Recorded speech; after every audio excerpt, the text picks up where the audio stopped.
Mais qu'où est-il arrivé à Delphine Jubilard? L'enquête se poursuit, près d'un an après sa disparition, et penche depuis quelques mois vers un meurtre, perpétré par son mari Cédric. Celui-ci, en prison, continue de nier. Et un élément, analysé ces derniers jours par la police scientifique pourrait bien lui redonner un peu d'espoir.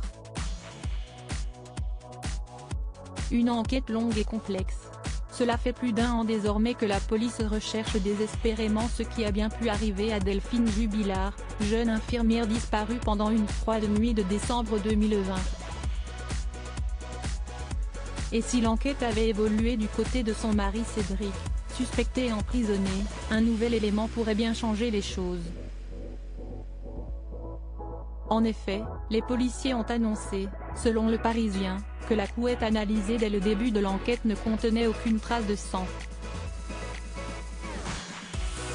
Mais pourquoi cette couette, saisie dès les premiers temps des recherches, avait-elle tant d'importance? On vous propose un petit retour en arrière. Lorsque les policiers débarquent au domicile du couple pour la première fois, il est 4h50 du matin et Delphine vient à peine d'être déclarée disparue depuis quelques minutes. Selon la version de son mari, elle est sortie promener les chiens qui sont revenus sans elle pendant la nuit. Mais loin de la chercher, celui-ci est en train de faire une lessive. Dans la machine, la fameuse couette qui servait à la jeune infirmière de 33 ans pour dormir sur le canapé.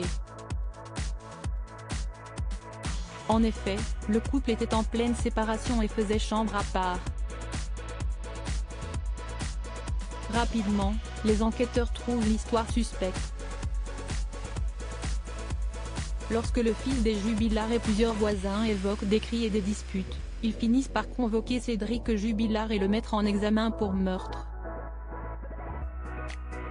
Même si l'on sait désormais que l'examen de la couette n'a rien donné, un élément dont va sûrement se servir la défense du plaquiste, il reste encore de nombreuses zones d'ombre qui n'ont pas été résolues.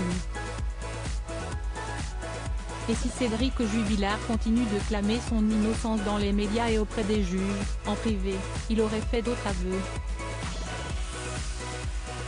En effet, désagréable et insultant avec les amis de sa femme, il se vanterait d'avoir réalisé le crime parfait selon les écoutes téléphoniques.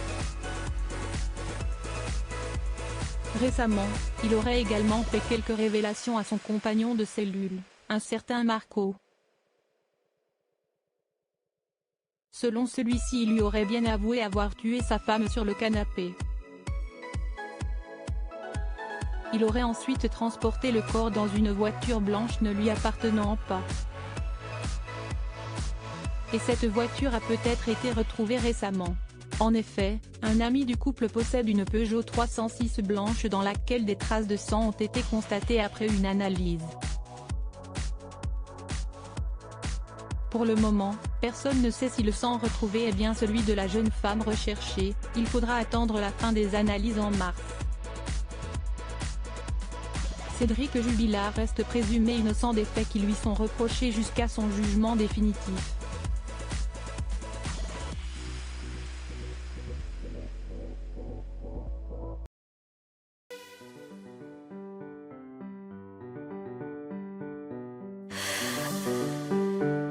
나